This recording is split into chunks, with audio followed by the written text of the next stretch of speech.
रियासत वर्निदापुर में कभी एक निहायत नेक दिल बादशाह राजवीर सिंह और उसकी मेहरबान रानी महारानी सौशीला देवी रहते थे, जिनकी जिंदगी में सब कुछ था मगर औलाद की खुशी नहीं थी। महल के बड़े बड़े सुतून, कच्ची रंगों से सजी दीवारें और आंगन में जलती अगरबत्तियों की खुशबू हर सुबह फिजा को महका देती, मगर रानी के दिल में ख्वाहिशों की रोशनी अधूरी रहती। उनकी 3 सगी बहनें चांदनी, परवीन और किरण अक्सर रानी के महल आती थीं, मगर उनके दिल में रानी की शान देखकर हल्की सी जलन छपी रहती थी।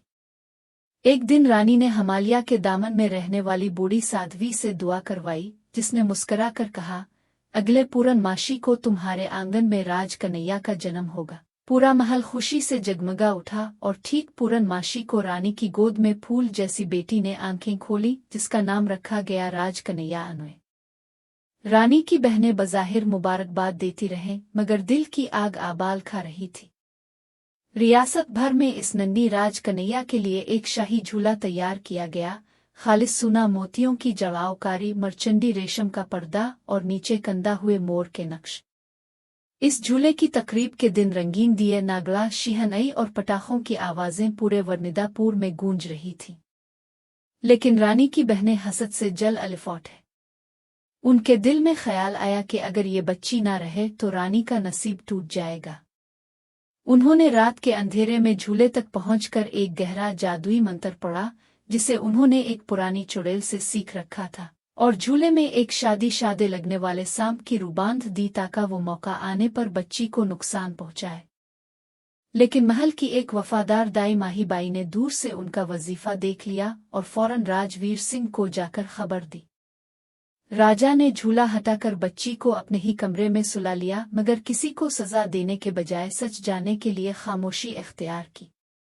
रात के तीसरे पहर जब जादू का असर बढ़ा तो झूला खुद हवा में झूलने लगा और इसमें बंद सांप की रूह चीखने लगी, मगर रानी ने मंत्र पढ़कर झूले को पाक कर दिया। अगले दिन जादूगर राजगुरु मानिक तपस्वी नाथ को बुलाया गया, जिन्होंने बताया कि ये बद्दुआ तीनों बहनों की नीयत से निकली है और इसे तोड़ने के लिए राज कन्हैया को चांदनी रात में गंगा के किनारे एक खास जल से गुस्ल देना होगा। रात के वक्त जब गंगा किनारे रानी अपनी बच्ची को लेकर पहुंची तो बहनें दूर झाड़ियों में छपी देख रही थीं कि जादू कैसे टूटता है। जैसे ही रानी ने बच्ची को जल में डुबोया, इसके अंदर से एक सुनहरी रोशनी उठी और आसमान को छू गई। इसी लम्हे बहनों के हाथ सिया पड़ने लगे, आवाजें रुंध गईं और वो खौफ से चीखने लगे। वो समझ गईं कि उनकी बुराई उन पर पलट आई है। रानी ने आगे बढ़कर बहनों को गिले लगा लिया और कहा, हसद दिल को काला और मोहब्बत जिंदगी को रोशन करती है। तुमने मुझे दुख दिया, मगर खून के रिश्ते की खैर में तुम्हें मुआफ करती हूँ। बहनें रोते हुए रानी के कदमों में गिर गईं और अहद किया कि आइंदा हमेशा इस खानदान की खैर चाहेंगी। बच्ची की उम्र बढ़ती गई और उसमें एक खास रूहानी ताकत भी आती गई। वो जब भी झूले में सोती महल की डियोड़ी पर मोर नाचते, और अगर कोई बुराई महल के करीब आती तो झूला हल कर रानी को खबरदार कर देता। पूरे वर्निदापुर में इस झूले को आराजिया रुक्षक पाला कहा जाने लगा। यूं मोहब्बत ने हसद को शिकस्त दी, सच्चाई ने जादू को तोड़ा और राज कन्हैया अन्वय रियासत में रोशनी और रहमत की अलामत बन गई।